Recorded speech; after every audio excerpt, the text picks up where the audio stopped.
Former President Donald Trump is a convicted felon. Those are the words you're going to hear over and over again between now and November's election. Donald John Trump. Don't choke. Is a convicted felon. Hold on, pause. We have gone over a cliff in America. This verdict is a verdict of someone who was forced to fight a 1,000-pound gorilla with both hands tied behind his back. We have convicted a former president. All right, you just say pause it. Sorry. I like Whoopi's first comment. He's a confected.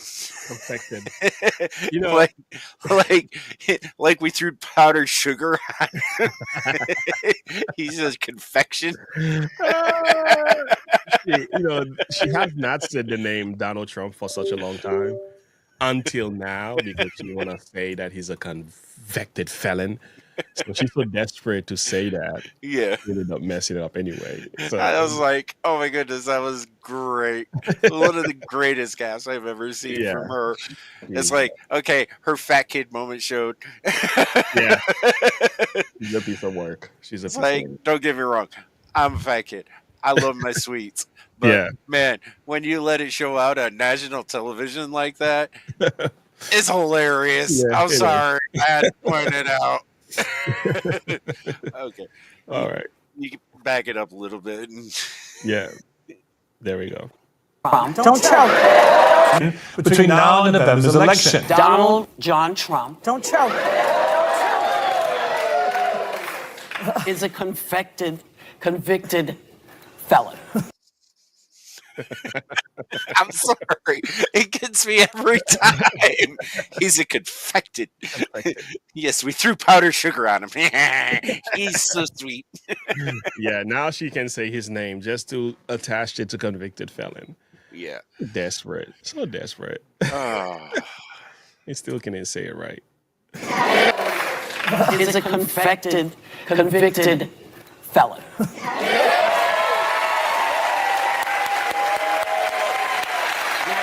We have gone over a cliff in America.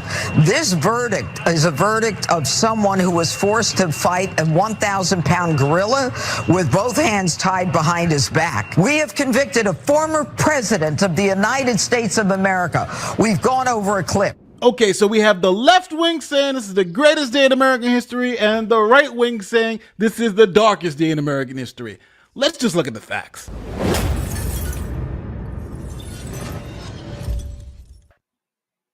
Okay, so if you haven't heard, former President Donald Trump was convicted on 34 counts of falsifying business records in the state of New York. So the first thing I want to do is just see how each side is covering the story. Now, this is Ground News. It's an app that combines related news stories from all over the world and all over the political spectrum and puts it in one place so it makes it easy for us to see. Now, the best thing about Ground News, it shows you the political bias in the media. You get to see stories on the left and right and see how they are covering it. Look at some of these headlines on the left. Lock him up. Trump is now a convicted felon. And the Chicago Crusader. Hallelujah. Maxine Waters rejoices that Trump was convicted in a hush money trial. And on the right, you have things like Kangaroo Court convicts Trump in NYC Soviet show trial. Here, you even have Timcast from here on YouTube. Trump was found guilty on all counts. Trump was rigged. Case was fake. Now, the great thing about Ground News is that you don't have to go all over the internet looking for the articles. They aggregate all the articles in one place. And there's over 600 articles on this Trump situation alone. Now, this is one of the best things about this app is that you get to see all of the media bias all in one place. And then if you just want to read one of the articles,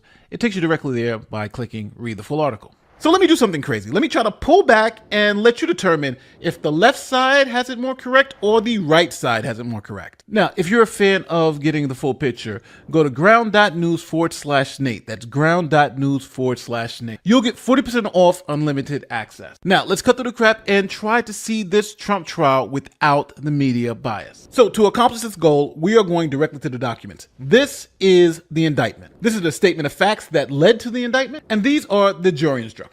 Now, let's start with the indictment. Trump was charged with 34 counts of falsifying business records in the first degree, which is a violation of New York Penal Law Section 175.10. Even though there are 34 counts in this indictment really only encompasses 11 transactions. Now, to understand that aspect of it, we have to move to the statement of facts. The statement of facts actually tells you what facts led to the charges in the indictment. For instance, they start off by mentioning that former President Donald Trump had an agreement with American Media Inc. That is the company that handles the National Enquirer. Now, at the end of paragraph 7, it says that the National Enquirer, who's owned by AMI, admitted in a non-prosecution agreement, that's an agreement not to prosecute them, that it made a payment to a source, that source is Karen McDougal, of a story to ensure that the source did not publicize damaging allegations about the defendant, Donald Trump, before the 2016 election, thereby influence that election.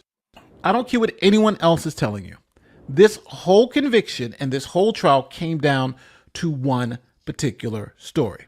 That Stormy Daniels story, and the fact that Michael Cohen paid her $130,000 to sign an NDA. As you can see here in the statement of facts, Cohen created a shell company called Essential Consultants LLC. Michael Cohen then took out a $131,000 line of credit on his house and then transferred $130,000 to Essential Consultant LLC. But now, how is Michael Cohen going to be paid back? He was out $130,000. So Michael Cohen then started negotiating with the Trump Organization, saying that, hey, I have a $130,000 payment to Stormy Daniels, and then I have another $50,000 in other expenses that I haven't been paid for. So I need to be reimbursed a total of $180,000. But now here's where things get complicated. See, if they just paid Cohen back $180,000, Cohen would have to pay tax on that money, which is about a 50% tax rate.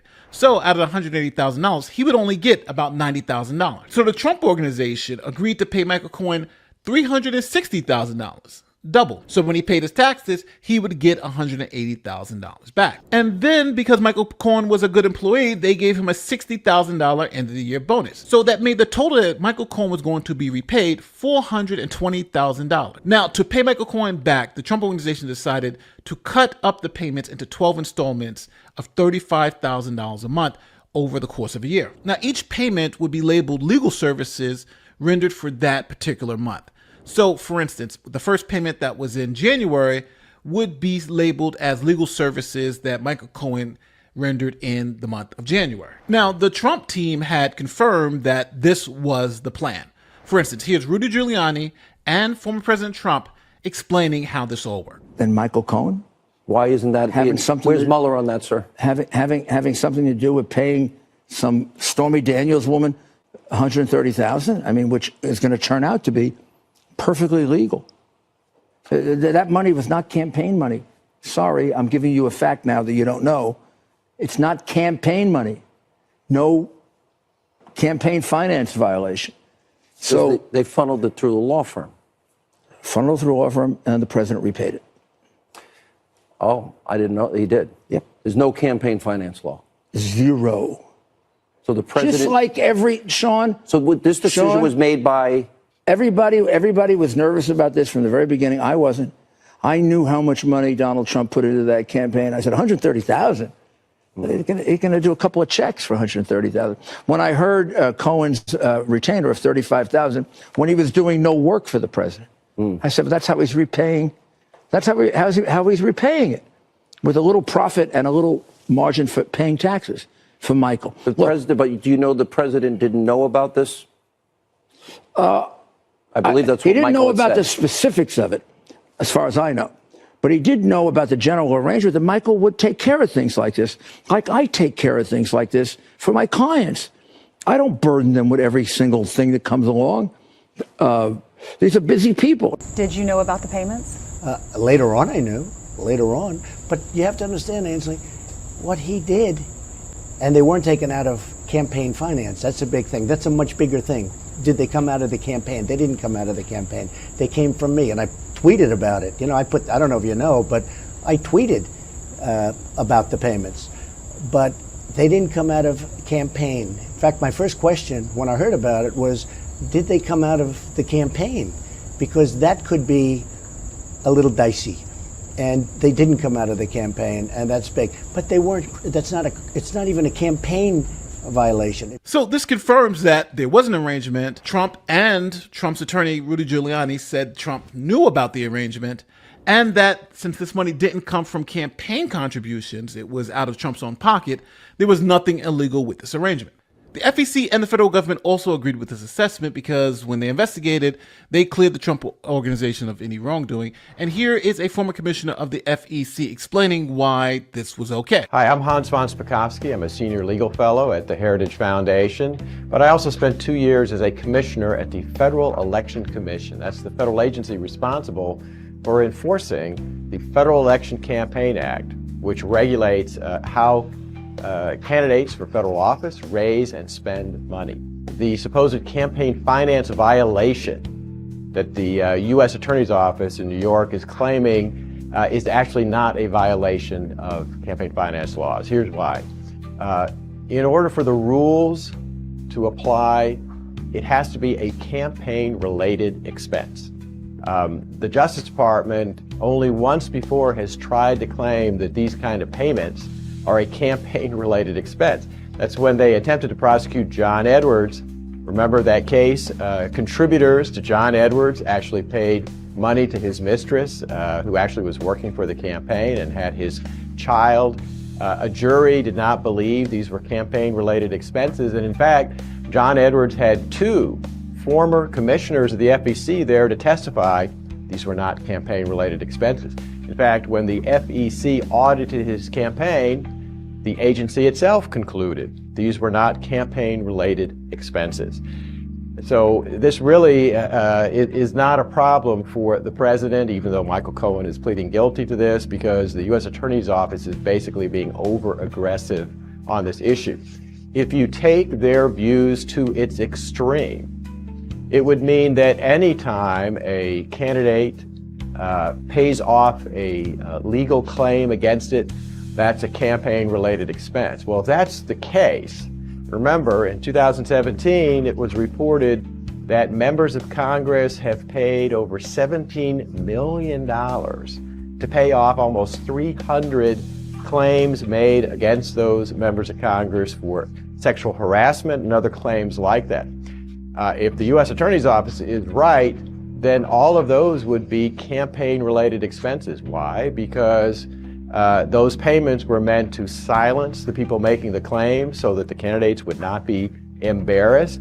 And obviously, there's potential violations of campaign finance law. Why? Because taxpayer money was used to pay off a campaign-related expense.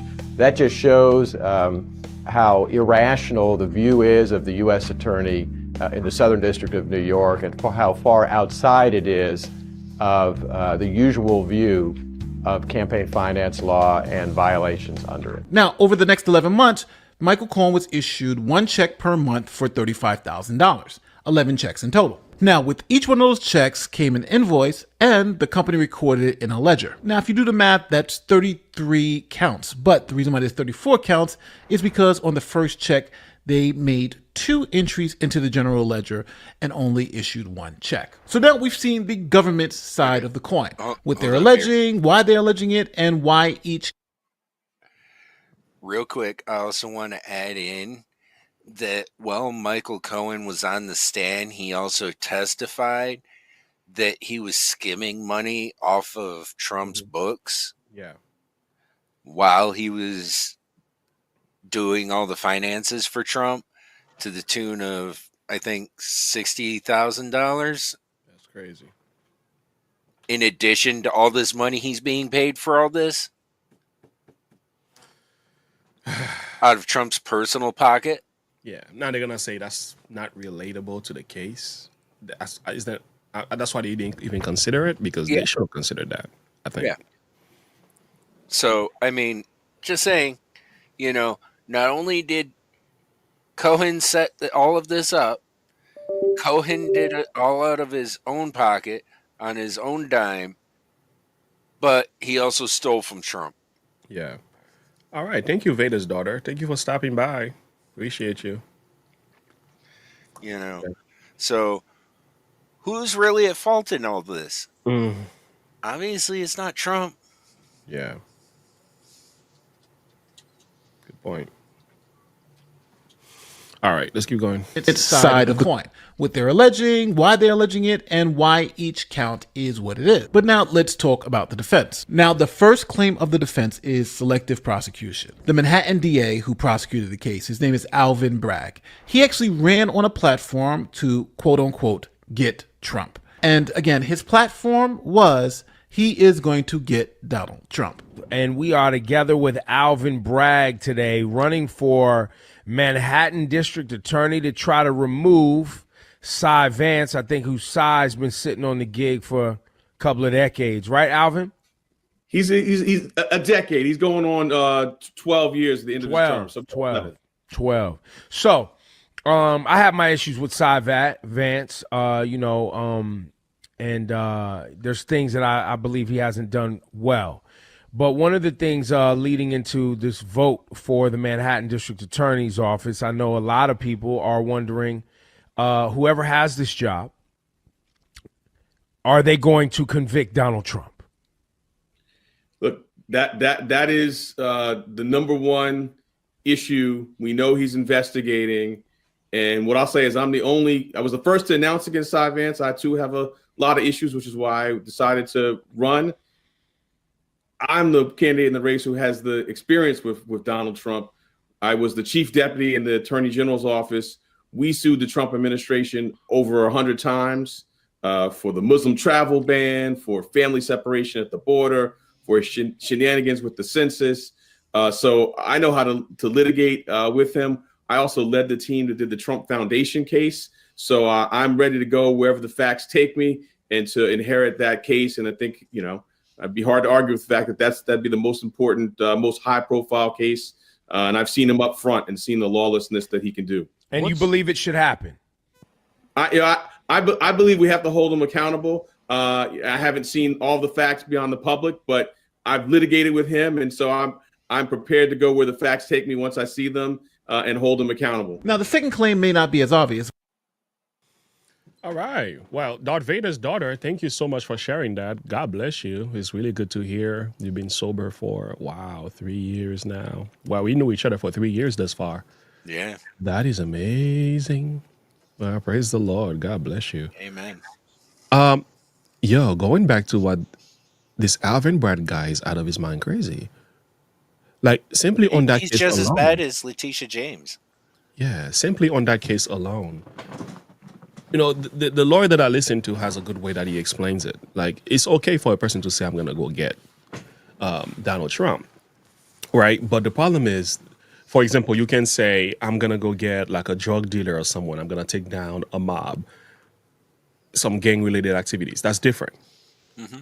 But when you're going against a person for their political views, that's unconstitutional. That's the difference here. It's not like he's going for Trump because Trump did something really bad. He's going for Trump because of his political views. That is where the issue really gets muggy. That is crazy. Like, he had this on record, and yet he's able to stay on that case and do what he did. This is Banana Republic stuff. That's Banana Republic. Yeah. He told you with his own mouth, I'm gonna do this. These are the things I'm going to do, and he did. Wow. Anyway, let's keep going. Take me once I see them and hold them accountable. Now, the second claim may not be as obvious, but the Trump team is saying that these were legal services.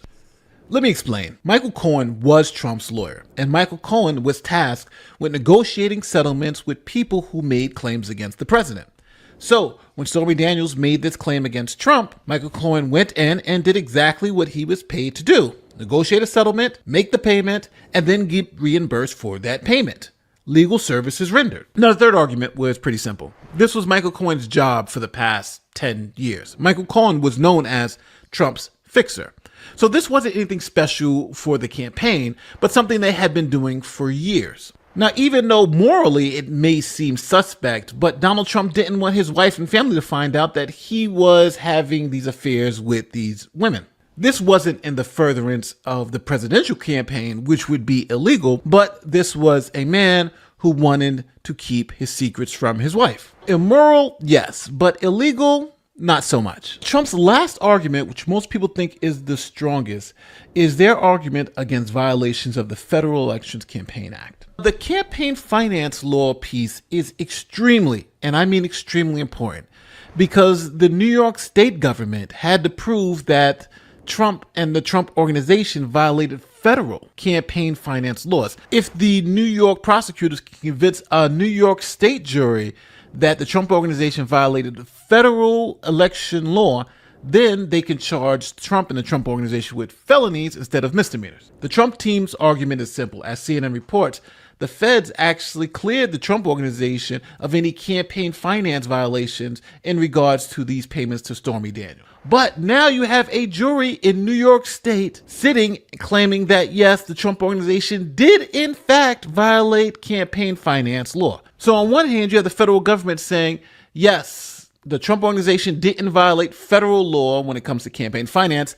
And now you have a state judge with a state jury saying, well, we believe that he did violate federal campaign finance law. So now, in less than 20 minutes, you now know everything you need to know about why Trump was convicted on 34 counts of falsifying business records. Let me know how you feel in the comments section, because half the country believes that this was a just verdict and he should have been convicted, but the other half thinks that this was a sham verdict. You heard all the arguments. Let me know in the comments section how you feel. Who do you? Some things that he left out. Mm-hmm. The judge in the jury instructions said that not all the jury has to agree. Yeah. Which, number one, is not how a jury works. No. If the entire jury doesn't agree, that's called a hung jury. Yeah. And you can't get a conviction on a hung jury. Yeah. And also Trump's team were not even told what Trump was being charged with before the charges. In other words, how could they prepare? So there was no discovery. There was no discovery. So they could not prepare their defense for these charges because they weren't told what they were. And then there was a gag order put on him almost immediately. Yeah. It's ridiculously bad. This is not a good look. Like, this whole thing is nothing but a sham. It is. It is. And I don't know how half of the country believed that was right. I don't know how that happened. I think these numbers are skewed, but half of the country, I think when you got 6 million followers on TikTok and you raise $400 million in a matter of few days, that tells you more than half of the country feels like this is wrong. Mm-hmm. At least over 60-something%. For sure. It's just what it is. You can say that and not, you don't have to sit here and look at what Trump did and say everything he did was correct. Yeah. Immoral. Yeah.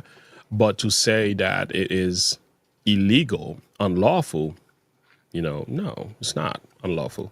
And I still have an issue with how is Trump caught and the people on Epstein's list are still running wild, Mm-hmm. And like he said, half of Congress put out millions of dollars to do the same thing he did.